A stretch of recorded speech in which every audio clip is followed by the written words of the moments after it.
Bonjour tout le monde, c'est Flo pour le Code France. J'espère que vous allez bien, que vous avez passé un bon week-end. On se retrouve pour ce petit brief du lundi 25 août. Tout de suite, les news du week-end. Nouvel ATH pour Ether, une belle manipulation sur Bitcoin. Euh, on voit une jolie mèche ici sur un graphe en 15 minutes. On voit qu'on était chercher des stops. On va y revenir. On va aller voir ça sur Coinalyse. Voilà, dans les aggregate liquidation, cette mèche, on est venu chasser pour 171 millions de positions qui étaient en longue. Donc clairement, on voit que on est venu chercher tous les stops qui étaient sous cette base ici. On est venu racler tout le monde. Alors est-ce que ça donnera suffisamment de force à Bitcoin pour repartir vers le haut?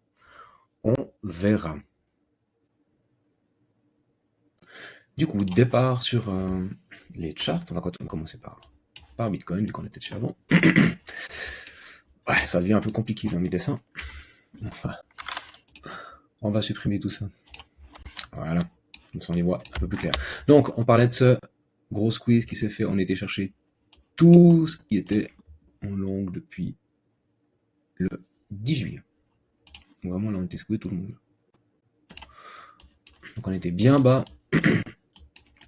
En général, ce genre de manipulation, ça permet quoi? Ça permet de récupérer de la liquidation. Les grosses mains peuvent racheter le supply ici, ce qui peut redonner de la force pour aller chercher un nouveau mouvement haussier. Un setup tout simple qu'on voit régulièrement dans ce genre de situation, c'est... On peut le prendre là. Ça ne sera pas grand chose. Allez, s'il te plaît. Voilà, tac. On prend l'amplitude du mouvement cloné. Pas cloné. Si, cloné. On le prend sur le plus bas et on le reporte. Ça peut nous donner une indication. Donc on arrive sur les 135K. Ce qui est complètement déconnant. Donc c'était une des cibles, on en avait déjà parlé. Donc voilà, typiquement ce genre de move, on le retrouve ici. Sinon, plus court terme, qu'est-ce qu'on peut dire sur Bitcoin? La dynamique est toujours baissière, donc quand on a une grande mèche, en général, le prix va retravailler cette mèche-là, on ne laisse pas comme ça des mèches sans travail, le marché n'aime pas ça, et en même temps, on observe que dans notre volume profile, on a un petit trou ici dans la value qui correspond pile poil à cette zone, donc il y a bien des chances que on conserve cette dynamique en 4 heures, en tout cas, on va les voir, et puis que ça continue de travailler un peu ça. Ouais, on est baissier sur tous les indicateurs, sur tous les oscillateurs. Donc pour moi, je ne m'attends pas à grand chose. Si je trace mon fib, allez, on va le prendre jusque là cette fois. On voit qu'on a cassé le premier arrêt. Donc. Soit on retrouve la force rapidement, on passe au-dessus du premier arrêt, on consolide un petit peu avant d'aller chercher un ATH. Quelques jours, je sais pas. Soit on continue dans cette dynamique-là, donc là on est remonté, on voit qu'on respecte cette imbalance baissière pour le moment, donc quand dans un mouvement en tendance, on va respecter les imbalances, qu'elles soient haussières ou baissières, c'est qu'en général, la force du mouvement va nous emmener plus bas. Là on a vu, on a fait un gros push, on est venu comme casser cette dynamique baissière, on a fait une grosse imbalance, par contre on la retravaille directement derrière. Ici on voit que sur la descente, en fait les imbalances, elles restent toujours intactes. Donc soit on a pris suffisamment de jus, et puis on va rechercher le haut du range, soit au contraire, il n'y a pas assez de liquidité, on est plutôt en train d'imprimer vraiment cette marque baissière, et du coup on va respecter de nouveau ces imbalances et aller plus bas, ce qui nous ramènerait vraiment à faire quelque chose comme ça, et d'aller juste dans la zone des 108 à 103 000. Voilà. Ça, c'est un scénario possible. Est-ce que c'est ce qui va se passer une fois de plus? On ne sait pas. Hein. Le seul moyen, c'est d'observer la dynamique de prix. En tout cas, pour le moment, il n'y a pas spécialement de force sur les marchés. Et en même temps, est-ce que ça viendrait casser la dynamique complète? Voilà, on a pris quand même un joli M. Si on prend un peu du recul, puis qu'on se met en 3 jours, comme ça on a quelque chose un peu plus propre. On a fait notre creux plus bas, notre sommet plus haut, notre creux plus bas, notre sommet plus haut, et là on voit que, si on reste dans cette dynamique-là, on viendrait faire un sommet, un creux plus bas que le précédent. C'est pas extrêmement bon pour Bitcoin. On se le cache pas. Donc ce qu'il faudrait en tout cas, c'est que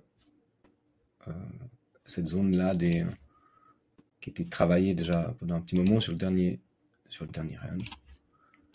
Il faudrait que cette zone-là, qui se situe entre 111 et 109 000, on pourrait aller vraiment peut-être encore un tout petit bout plus bas, autour des 109, 108 000. Voilà, quelque chose comme ça. Il faudrait que ça tienne. Sinon, on va rentrer dans une dynamique un peu plus long terme, hein, quand on commence à regarder un graphe en 3 jours ou en weekly même, si on le prend weekly. Et ben là, on voit que si on termine cette semaine dans ces niveaux-là, clairement, on a fait un M weekly. Et ça indique plutôt une dynamique baissière.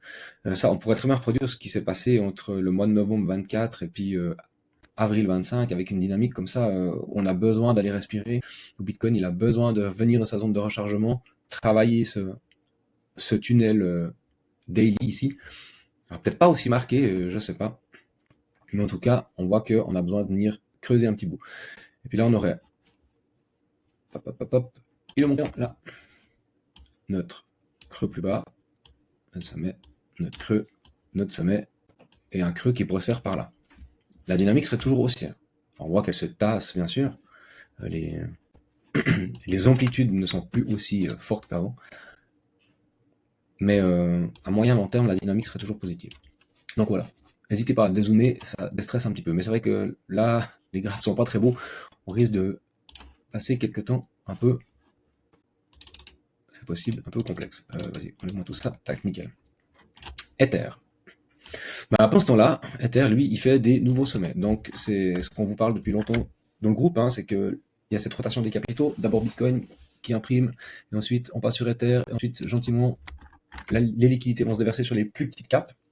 Donc là, pour le moment, c'est un peu ce qu'on peut observer avec notre ami Ether qui, lui, surperforme Bitcoin. En weekly, rien à dire. En daily, on en parlait ce week-end avec les membres et aussi dans le cadre public de l'application. D'ailleurs, n'hésitez pas à nous rejoindre. Il y a de la place pour tout le monde. Et ça permet d'avoir des discussions intéressantes avec voilà, les avis de chacun.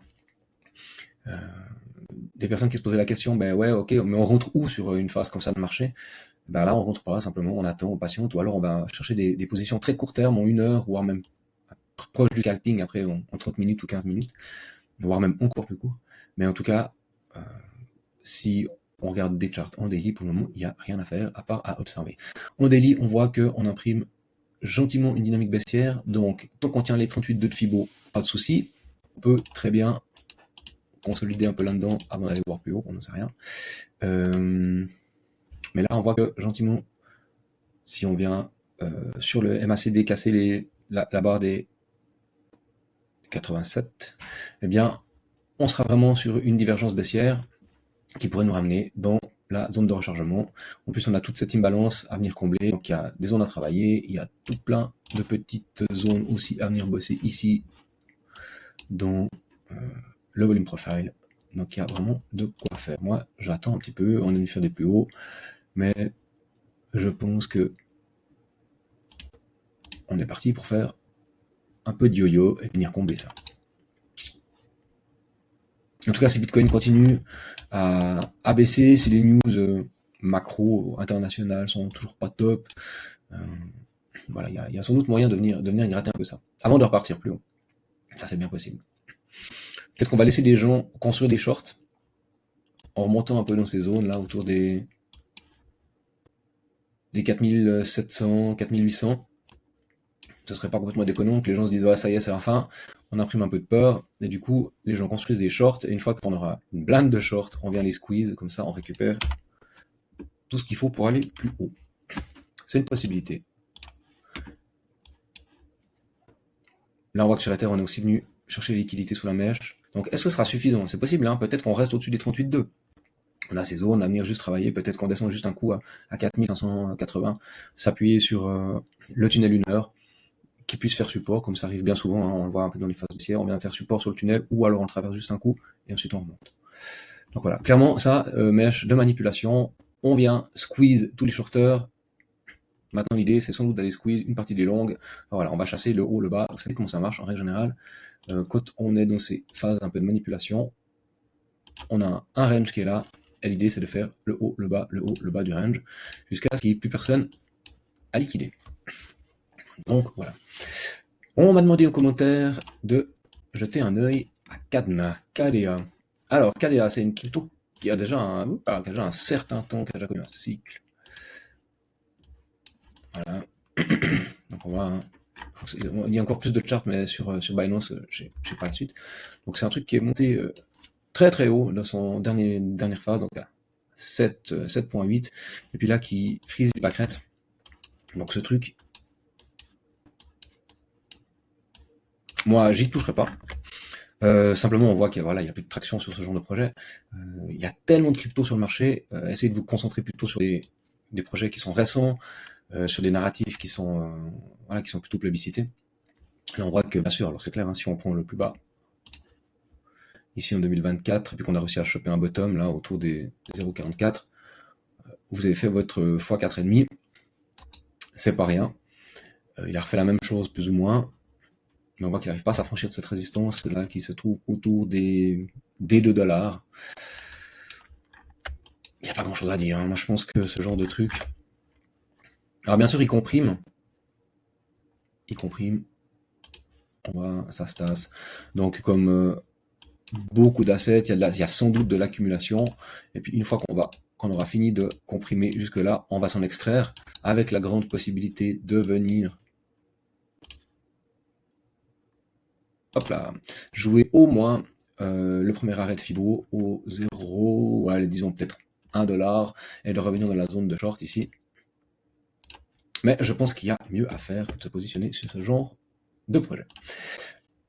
Axelar aussi, deuxième projet qu'on m'a demandé de passer en revue. Bah pour moi c'est un peu le même genre de projet.